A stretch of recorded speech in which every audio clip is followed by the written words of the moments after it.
amazing. Mm-hmm. You're amazing human beings.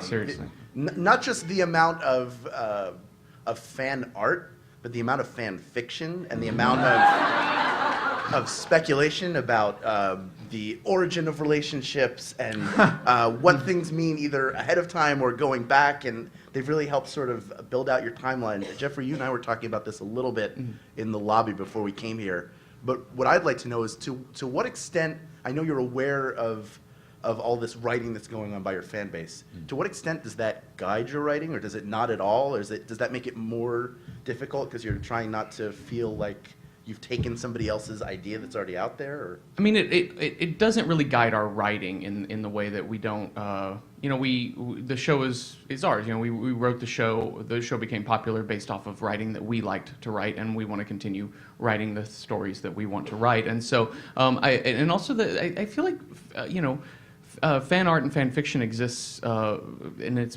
run by fans, right? I feel like that's a weird thing for the creators to like pop in and start reading people's, fanfic and be like, let me analyze this and look at that and like have any conversation about that, because that's not our writing. That's somebody else's that's been generated or inspired by what we do. So it doesn't necessarily guide in that way. Although I do see it, and we all see the fan art, and it's amazing, and see some of the fanfic, and it's really amazing to know it exists. And it kind of gives us a sense of what people are thinking about.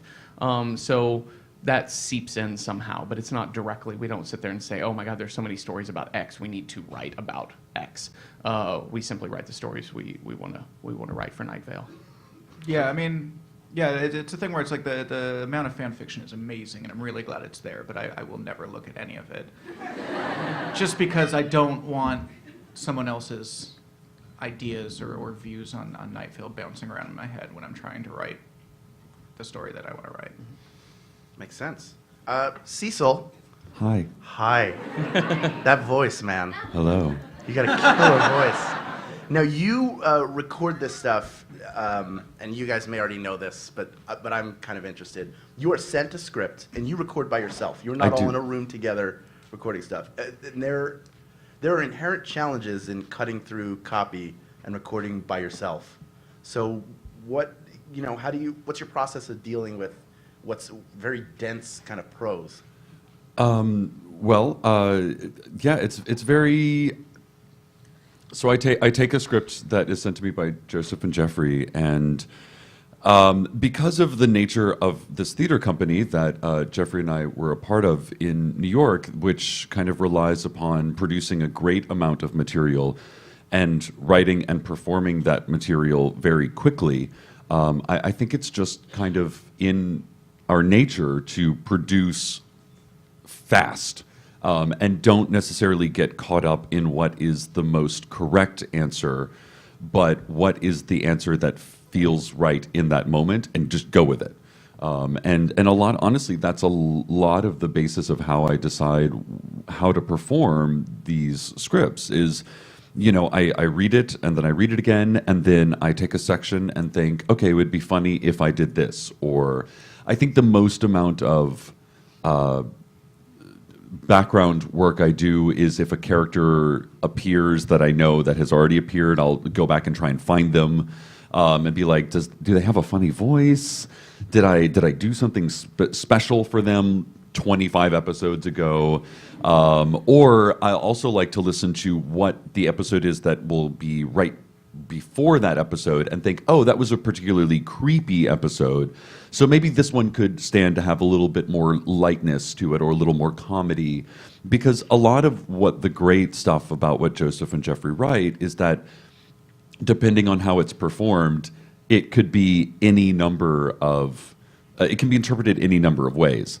That creepy poem could all of a sudden turn very comedic, just based on pacing and, timbre of voice and things like that. So I don't know, I try to vary it up, and I try to put myself in the place of the fans and think, okay, if I just listened to episode 23 and now it's episode 24, what comes next?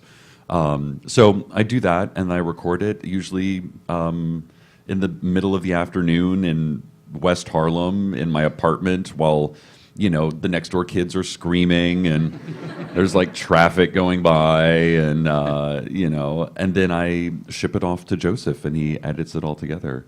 And then I don't see it again until it's released to the public. And then usually I give it one good listen on the day it comes out to be like, yeah, good work, everybody. And then I move on. And that's, yeah. So now you've been transitioning, not that you're now a full-time touring show, but you've been a full-time touring show for about a month at a time, seems About like. a month now, yeah. I know if I could warp Joseph back to his bed right now, he'd be so happy. Your life is so hard. Yeah. You guys pity me. What are the... That was good. That wasn't enough pity, guys. A little more pity? There we go. So nice. That's enough pity.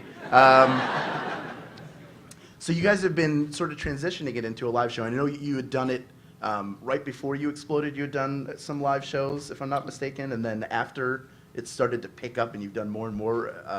What are the kind of inherent challenges in translating? Oh, I'm going to fall over. Careful there. Get ready, Tumblr. Here I Don't go. get too excited now. Listen, it's not the stand, it's me. What are the sort of inherent challenges in taking this and translating something that is essentially a guy speaking into a microphone to a live audience? Well, yeah, I mean, it's a completely different medium in a way. Like, I mean, it's still Cecil talking, it's still Night Vale, but having a live audience there and having Cecil be on stage completely changes what it is. And so, not to sound like a corporate inspirational poster, but it's less of a challenge. It's more of an opportunity to do Hang in there, baby. Yeah. I hate Mondays. to do something different with it. Like it's really fun to be like, okay, when we write live shows, and we write the live shows as live shows, we write them specifically to be performed live. They are not written as podcast scripts and then transitioned because it's an entirely different thing. You have to write for the live atmosphere, and so it's fun to be like, okay, you have to just be aware, even though there is a fourth wall in our show, that there is an audience energy happening, and when you're writing it, you are always aware, here is where the audience energy will be when I'm writing this, and here is where I want to take it next, and this is what I want to do with it. And so yeah, it's actually a lot of fun to use the same Night Vale stories and language, but use it in a way that kind of plays with the fact that there is an audience there and that Cecil is a very natural stage performer. I gotta say, so we've done 2 live scripts. Three. 3 live scripts? debate. Oh, of course, The yes. debate. Yeah, God.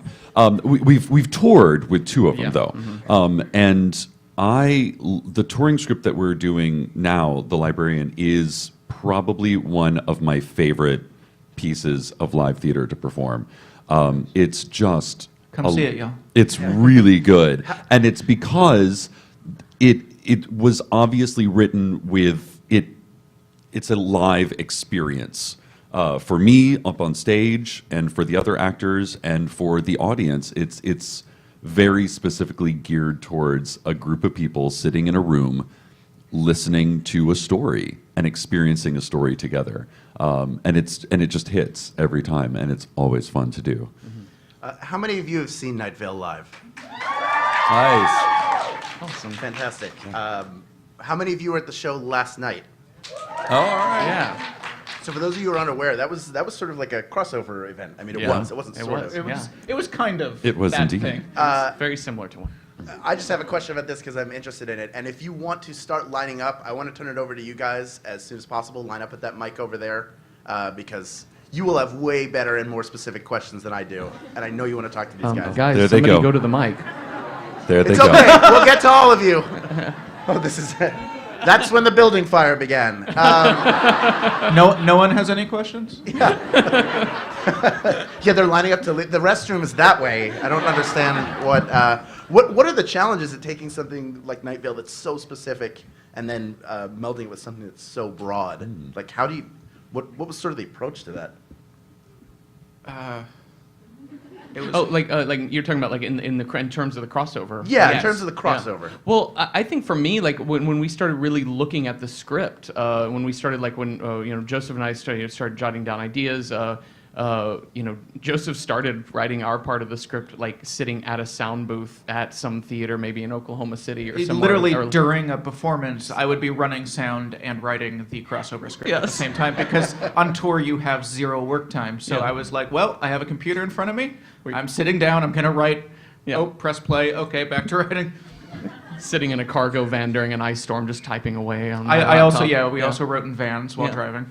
So, but no, it's really interesting because I was saying to you earlier how like it's what's really interesting is that the style of Night Vale being that primarily Cecil is the main story giver to the audience, and that we can write long form. We can write these kind of like long poetic. Literary this long poetic or literary style, and we can drag out a joke or really go into a dark place or really go into a strange place for a while because we have a single storyteller. Whereas the clip of Thrilling Adventure Hour is fast. It's dialogue based. You have this person, this person, this person. It's really snappy. So that was the first thing I noticed in realizing and meshing the two. It's not just about taking funny thing, perfect match. You've got to find the language there and find out also, who's the straight man, who's the funny guy, what's that scenario comedically on stage. So that was really the challenge, is just finding the pacing of the language. Yeah, I mean, there was times where like the writers of the Thrilling Adventure Hour would send us a stretch of script, and we would go through and we kept taking these snappy little one-liners and turning them into little mini monologues, because that's what we do. And so it was this kind of thing where it's like snappy dialogue, monologue, snappy dialogue. Yeah. So that happened a bit. Yeah. I have to say to your credit, and we'll get it over to you guys soon, I promise. And I'm gonna jump in, so don't worry, we'll still get to you. Just as a compliment, when I was reading the script, I went to Ben Acker, who's one of the writers of the Thrilling Adventure Hour, and I was like, this part in the Night Vale segment is hilarious. Did you guys write it? Because it had their voice, and then I found out it was you guys, which is a testament to you like getting out of the comfort zone of Night Vale. Not that you aren't capable and facile writers, but that's a very specific thing that you guys totally nailed. So Thank you. good on you. Thanks. Yeah. Thanks, Hal. And now let's go to the audience. Yeah, you clap for them. They're good at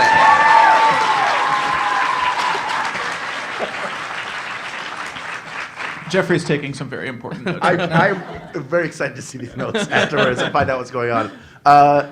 Over here, we have our first question. What is your name? Melody. Hi, Melody. What's your question? My question is for the real Joseph Fink. You can interpret that however you like. So, Jeffrey? Go on. One of my favorite things about Night Vale is that there aren't many physical descriptions of the characters, so it's sort of open to interpretation. So my question is, do you think this story would have been so effective or would have become so popular if it were told in another form, like a comic or a web series? I mean, I feel like that's not a question that's answerable. I don't know. It would be such a different set of circumstances. Night Vale was created to be a podcast. It wasn't like I didn't have the idea for Night Vale and then try and figure out what I wanted to do with that, and then eventually decide on podcast. I decided I wanted to do a podcast, and then in going through a bunch of podcast ideas, I eventually settled on Night Vale for that, and so it was so distinctly a podcast from the start. I mean, also the whole visual description thing, like, if it was a very visually based, if the writing was very visually based, if it was writing that really dwelled on what things looked like, then it wouldn't have been our writing, because that's just not what we do in general. That's just not, me in particular, I think I'm just aggressively uninterested in visual description in my writing. Even when I'm reading books, I will, if someone starts describing a character, I will just skim it, because I do a Sharpie over those words. I tear out the page. So it's just it would end up being something that was so entirely not what Night Vale was that I don't know if I could answer that question. All right. There's your answer. Yep. Yeah, sure. Over here, we have a Cecil, right? Yes. You're Cecil. Obviously, super resemblance going on. Right? And what is your actual name? I'm Jordan. Hi, Jordan. Sorry, I'm battling throat spiders right now, but Mild case. Go okay. for it. So, given that time is, oh god, dang it. That's it. Get out of here. I'm sorry. I'm sorry, guys. We had it in their contract. Go ahead. Given that time is non-existent and assigning numbers to it is futile, attaching meaning to our tiny lives, which are, of course, insignificant in the vastness of the void. How long has Cecil worked for Night Vale Community Radio?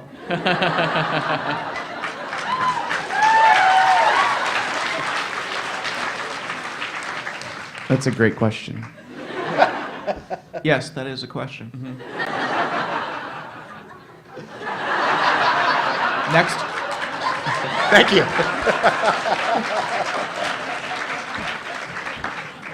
Hi. Hi. Hello. State your name. Oh, I'm Ryan. Hi, Ryan. Hi, Ryan. Hi.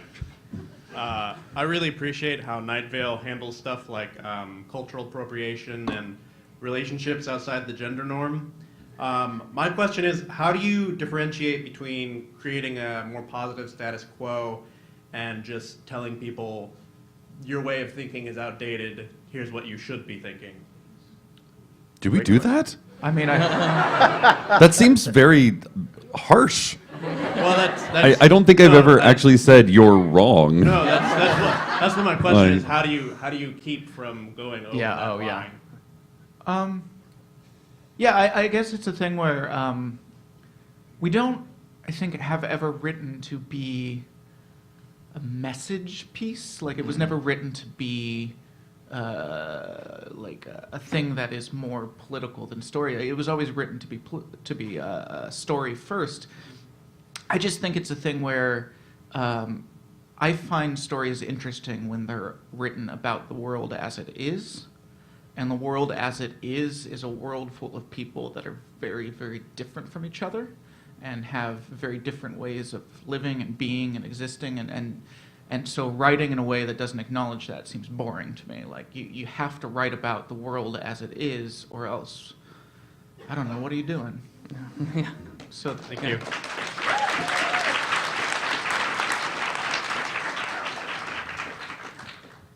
I'm Nicole. Hi, Nicole. Hi. Hi. First, I'd like to say, Steve Carlsberg. I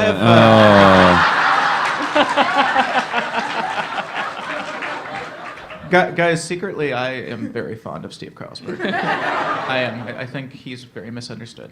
That's not a secret that Mike was on. My question is, how is Kaushik doing? Whoa. Did something happen to Kaushik? What happened to Kaushik? Well, he got mauled. I'm not caught up yet. Please don't. What happened? Jeffrey, what did you do? Jeffrey, you want to take this one? It's a fantastic question. Yeah. Well, it's I always say that we'll address things as Keep- we go on with the show. It is an ongoing show. Keep There will be future listening episodes. to the ongoing podcast, Yeah. and all will be revealed. Some will be. Some will be revealed. Very little will actually probably be Nothing revealed. is going to be revealed, right? Like this much will be revealed. Hello, so I'm not Amira, and I was wondering, do you think it's only a matter of time until you start working with Neil Gaiman, seeing as you've already started Jason Webley? Jason Webley's friends with Amanda Palmer. You're going to get that way. And also, how do you choose music for the weather? Do you have Neil Gaiman's phone number? Just swing by up here. Have Yeah, a just, little thing. if you let just me tell him know. to drop by, we're happy to give work us Because a call. I hear I would he, if I did. he doesn't seem like he's incredibly busy at all, and has an entire life of his own that does not revolve around us, who he's never met before. God, that Neil Gaiman. God. Come on, man. No, it would be amazing. Yeah, we would absolutely. Here's the thing. I mean, yes, absolutely. I hear you. Listen, people got lives. Okay, people got lives to live. And, we've been on tour, and, he has been on tour. And yes, it seems like a wonderful mesh. And a but, viable option. Absolutely. But it's, the world is vast, and, people have lots of things that they want to do, and sometimes their paths cross, sometimes they don't, What was your second question? How do you choose music for the weather? It's music we like. Yeah.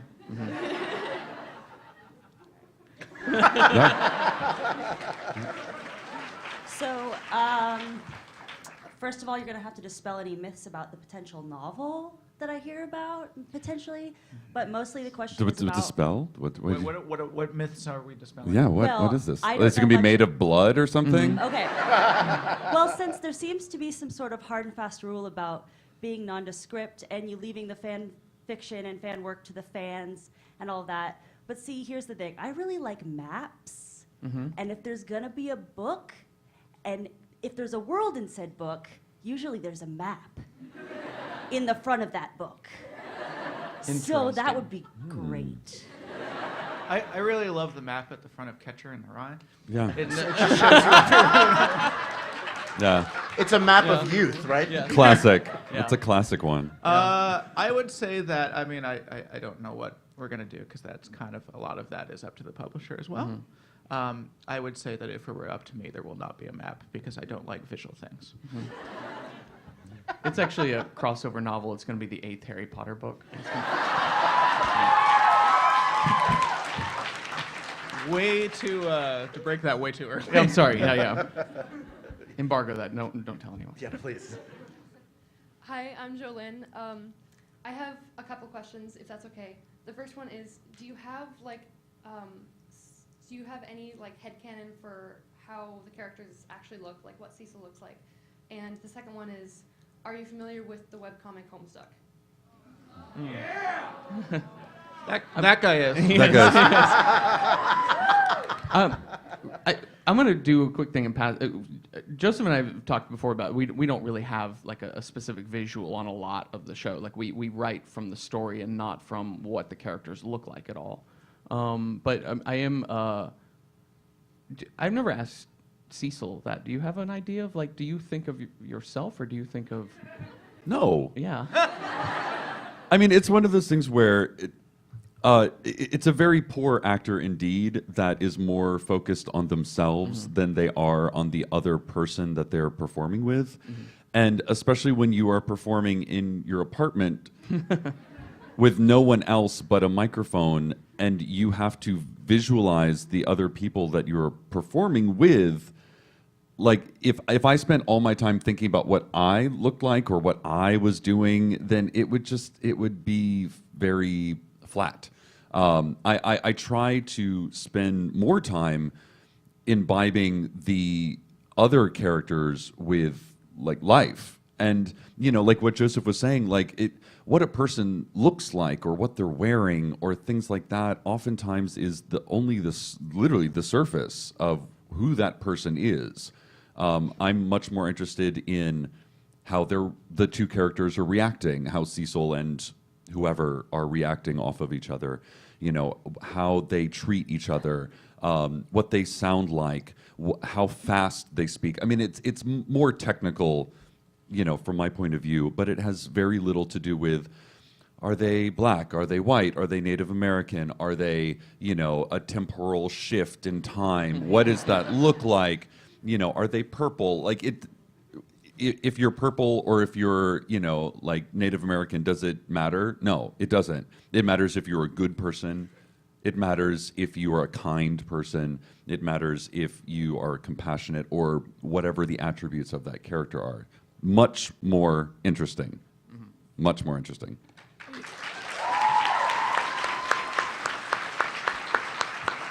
Yeah, I guess I should expand on the whole thing about me just being uninterested in the visuals of things. It really has to do with writing characters that what a character looks like is so distracting and meaningless to writing that character because you write that character based on what they do and how they interact with other characters and what they say. And so I don't picture the characters at all because that just has nothing to do with my writing of them.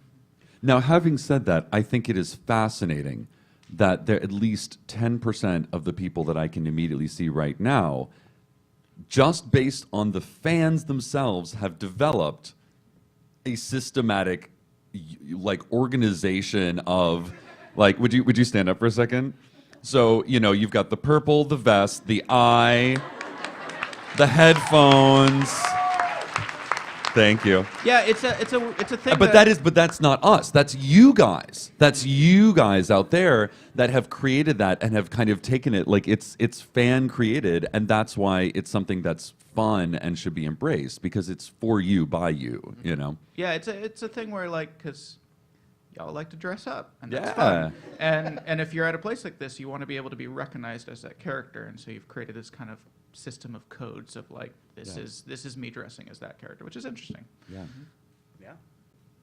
Hello. Hi, I'm Emma. And first of all, I'd like to say that on the topic of how it started on Tumblr, I think a big part of it was actually the fan art. And It was you? Yeah. Was it you specifically? It was Are you willing to come out and Thanks. take credit for it right here, right now? It was definitely me. Nice. Thank you. Yeah, so besides that, did you guys did you expect it to have such a giant following so suddenly? And how has it changed you guys? No. Yeah. No.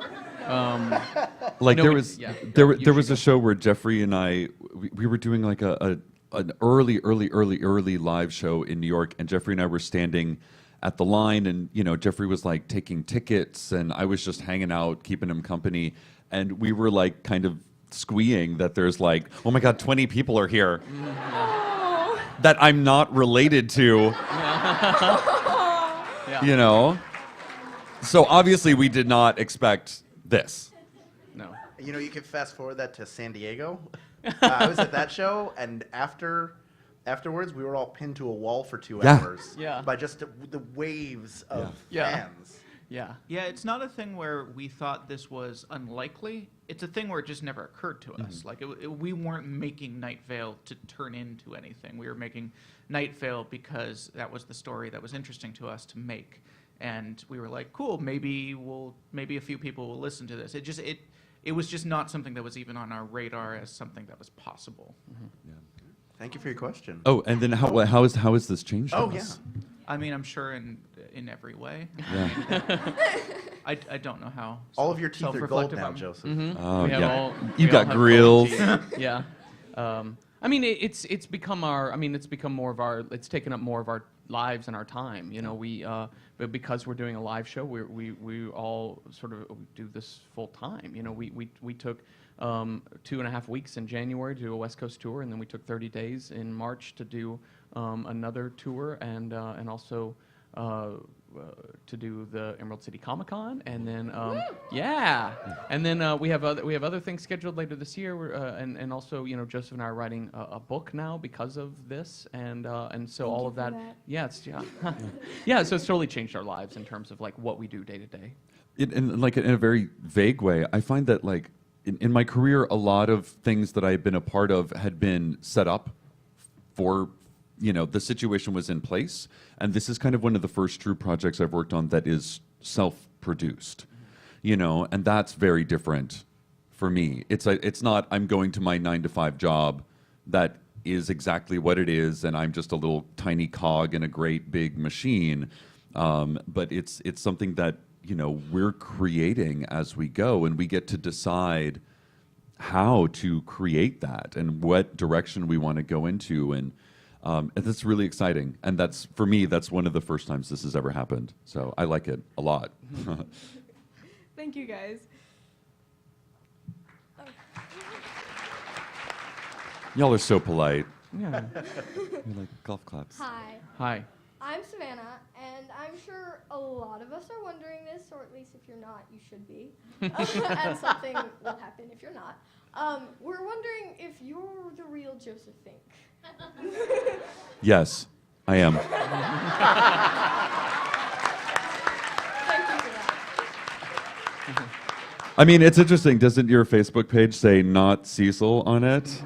Oh yeah, I changed. So I still had like my old job on my Facebook, and recently I changed that to just not Cecil at Welcome to Night Vale. So I guess I must be Joseph then. I don't think that's how logic works. Yeah. Oh, logic. Silly, silly logic. Next up. Hey, my name is Ellen. First of all, I would like to say thank you very much. This show is fantastic, and it makes my 3-hour drawing class extremely bearable. Second of all,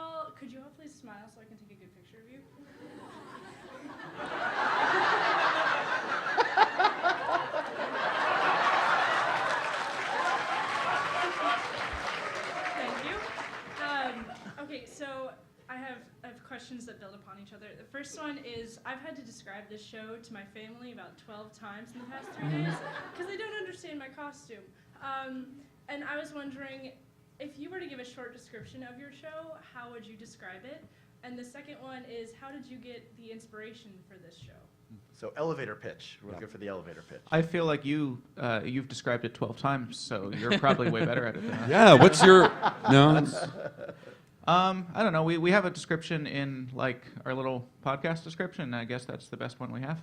So I would just go and read that. I don't know it off the top of my head, but that's our podcast description. Yeah. And I don't remember the second half of your question. Oh, How did you get the inspiration? inspiration. Oh, I don't know. No. Like, it's like anything else. You get ideas and you don't. Yeah, I mean, it was we both liked working together, and we both liked writing together. And so Joseph was like, I want to do a podcast. We both love podcasts, and so I don't know, you like doing a thing, like whether it's painting or whether it's writing or whether it's any number of things, like you like cooking or something, and you just do that thing enough, and then eventually just something hits you. Like inspiration is hard to say. Like I very rarely, when I write, something for the Neo-Futurists or write something for the show, I rarely have a direct inspiration as to where it specifically came from.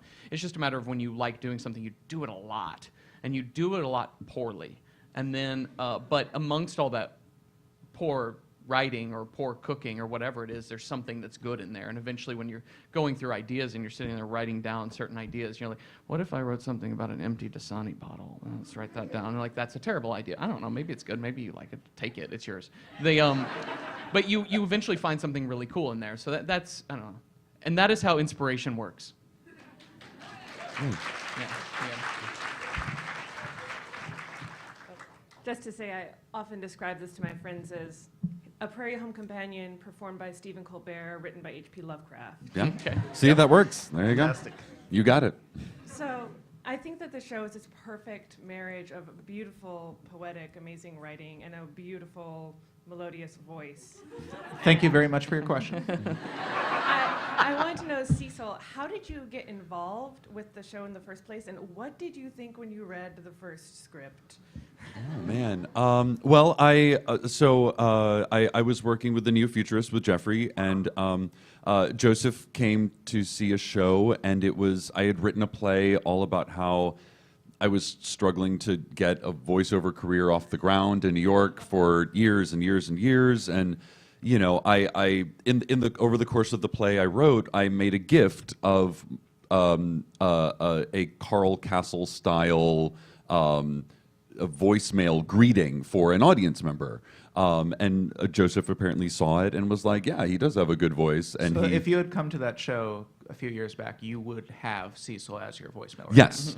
And there's still this one woman who comes back to see Too Much Light Makes a Baby Go Blind over and over. She every time she sees me, she's like, you're still on my voicemail. And Joseph saw that and was like, hey, I'm doing this podcast. Do you want to narrate it? And of course, I was like, well, sure. I remember it was Joseph and I met up in Midtown Manhattan, and he lent me his microphone so we could attempt to be as, we were going to make it professional. Okay, it was going to be super professional. Were we? Yeah. I mean, it's better than it was one step up from the input on my laptop. Mm-hmm. So. Which, incidentally, we still use this exact brand of mic. That's we're it. Still using the one step up from laptop mic. That's it. For Night Vale. Yeah, and it's. I mean, but that's the thing is that it's a format that works for us. It's something that we make this art out of necessity. And it works. I don't remember exactly. Oh yes, I do remember.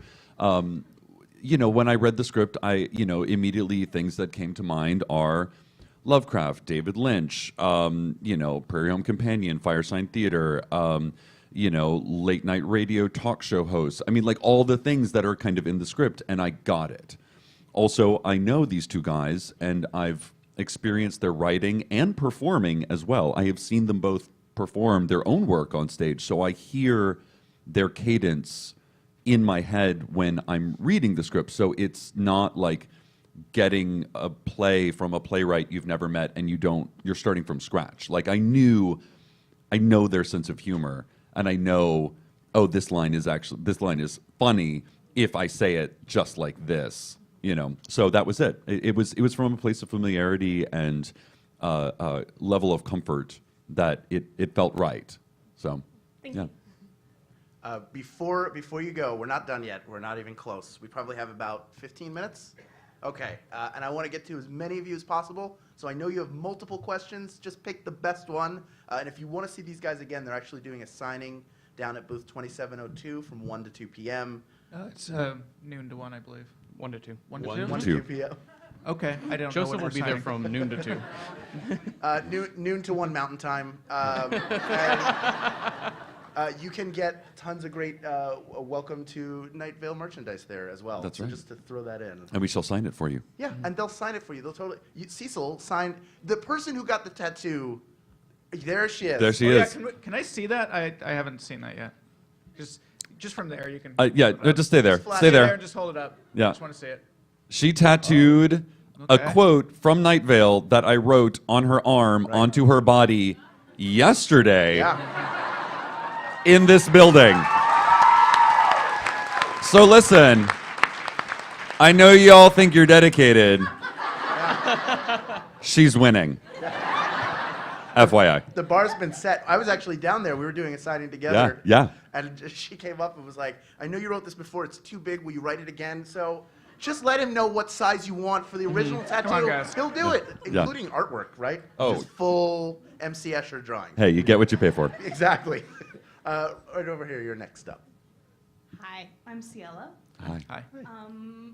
Well, I wanted to start by saying that it means a lot to me to meet you guys and talk to you, and also just to listen to Night Vale. It means a lot to me to have someone to cosplay who's Mexican, probably. Yeah. maybe. Carlos. It's a big deal for me to be able to go to a con and not have to be like, I don't care that I'm not white. Oh, thank you.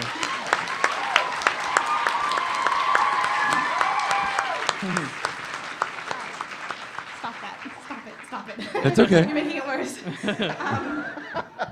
But I just wanted to ask what Night Vale means to you guys, all three of you. It's a lot for me, but I wanted to know about you. I mean, it means the world. I mean, I don't want to speak for you guys, but it means the world to us. You know, it's It's our lives now. yeah. Yeah. But it's So it means that. Yeah. I mean, it's the greatest thing that's ever happened to me, and I'm grateful for it every day. And when it comes to, you know, representation of people that are quote unquote outside the norm, it's such a small thing that we can do that means so much to so many people. You know, why not? Yeah. Why not do it? You know, so. Yeah.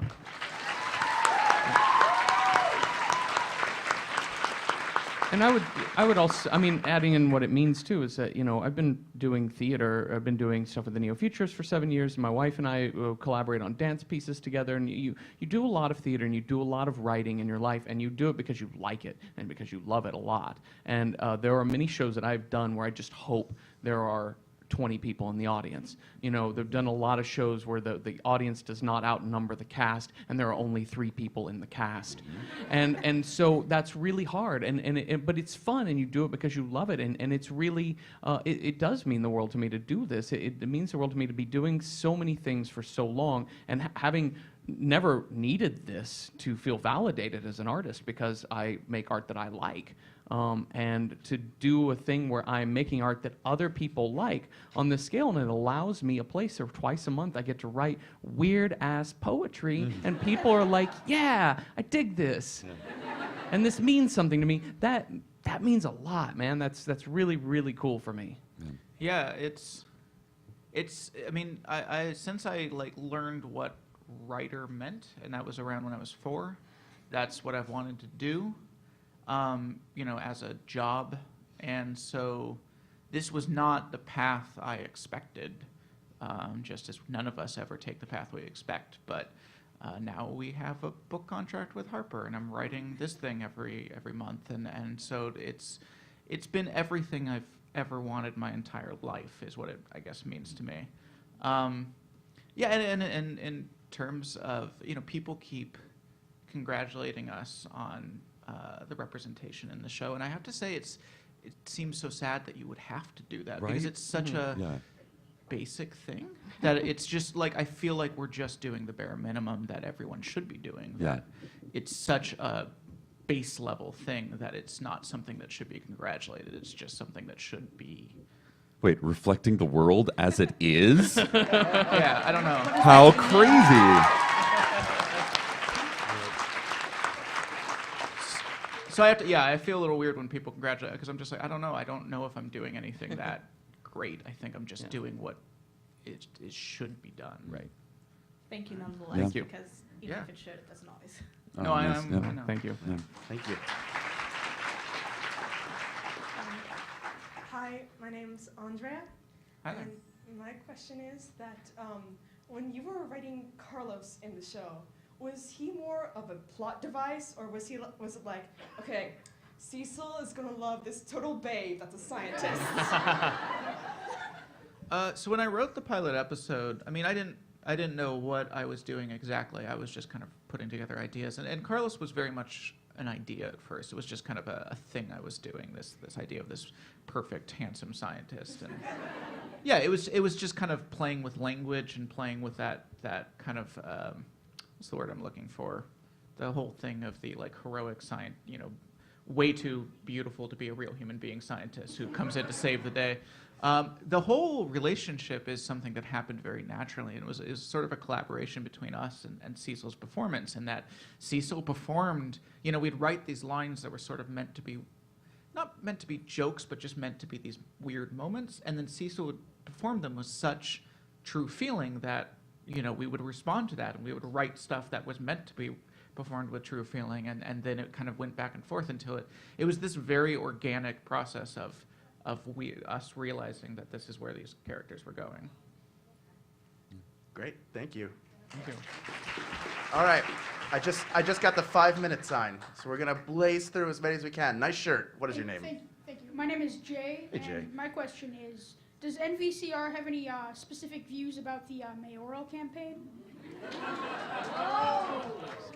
The news media is very objective. They, reporting and deciding and all of that. Yeah. Keep listening, and all will be revealed. There you go. Some will be revealed. Some very little. This much will be revealed. Almost nothing will be revealed. Hello, I'm Katie. Hi, Katie. And I wanted to ask Cecil if you will ever sing for us. I don't know. I don't write the show. Please let Cecil, you have a life outside of the show. You could That's sing true. outside of. Get ready for my one-man cabaret act. No. Sing us a song, Cecil. I love to sing. I am, however, not a professional singer, and as someone who knows professional singers, I leave it to them. It doesn't matter. It'll just make us happy. You make us happy. Did you guys like the new Beyonce album? You'll like Tuesday's episode. Yeah. It's just the Beyonce album. That we're That's just it. releasing We it. stole it and just put it Putting on our our feed. logo. Cecil Lance. I don't know. Hi. Hi. My name is Hannah, and my question, I had 2 questions, but my question is about Steve Carlsberg. Come at me. Oh. What is your question? Do it. What's the question? Yeah. Yeah. I was actually going to ask where the Steve Carlsberg voice came from, because I heard Oh, it. I heard that's a it good on one. the first night. I'll be honest. When I showed up, I did a live show, and I guess we can talk about this. Yeah, in October, yeah. In October, I did a live show in Brooklyn at Roulette, and a few of us from Philly Adventure Hour showed up, and I looked at the script, and to be honest, I did not know who Steve Carlsberg was at that time. And I just looked at it, I was like, what do you guys want for this? And I was like, I don't know, do whatever. So I just said, okay, I'll talk like this. And it was really just plucked it out. I was like, what is a voice I've not done anywhere else that's been released? And I actually have a question. Now that you're doing that voice on longer scenes with a lot more varied stuff, do you regret that voice choice at all? Every single day. No,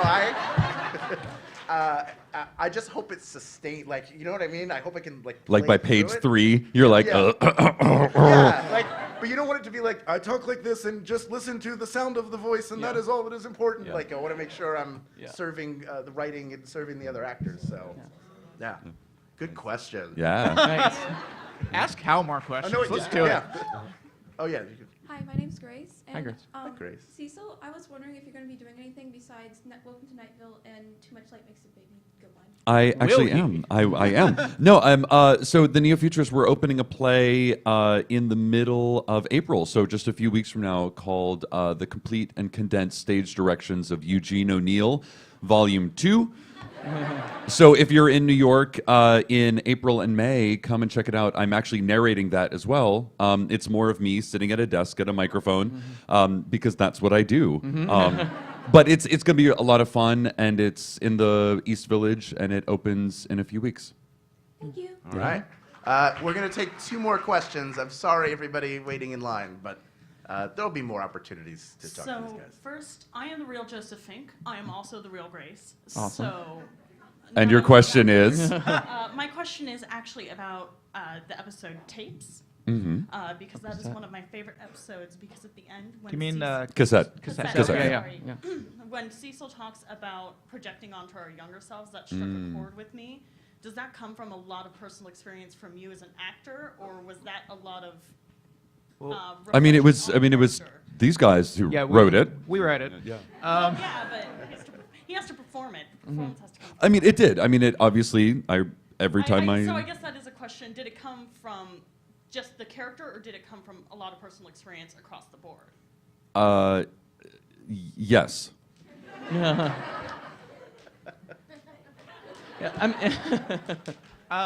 I wrote that bit. I don't know.